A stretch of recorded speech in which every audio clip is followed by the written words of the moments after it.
बिस्मिल्लाहिर्रहमानिर्रहीम। अस्सलाम वालेकुम नाज़रीन। स्मार्ट लॉक डाउन में भी बेघर और मंशियात के आदी अफराद को खुराक और पानी फराहम करने का सिलसिला जारी है। हमारे नुमाइंदा खसूसी अहमद बिलाल बलोच के मुताबिक खुराक और पानी की फराहमी का इंतज़ाम ड्रग एडवाइजरी ट्रेनिंग हब की तरफ से किया गया।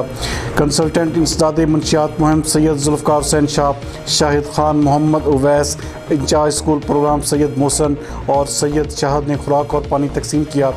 Mughalpura, Baghbanpura, orange train, UET staff, Chowk of store, GT road, Pakistan mint के इलाके में खाना और पानी तकसीम किया गया। इस मौके पर कंसल्टेंट इंसदाद मंशियात मुहिम सैयद जुल्फ़कार हुसैन शाह का कहना था कि कोरोना की वजह से माशी हालात की ख़राबी, मंशियात के इस्तेमाल में इजाफा हुआ। आज भी 200 से ज़ायद मंशियात के आदी अफराद को खुराक और पानी फराहम किया गया है। हस्पतालों में मंशियात के आदी अफराद को इलाज न मिलने से सड़कों पर तादाद में इजाफा हुआ। उनका मज़ीद कहना था कि ये नौजवान हमारा मुस्तकबिल हैं। नशा से महफूज बनाने के लिए सूबाई पॉलिसी की भी ज़रूरत है।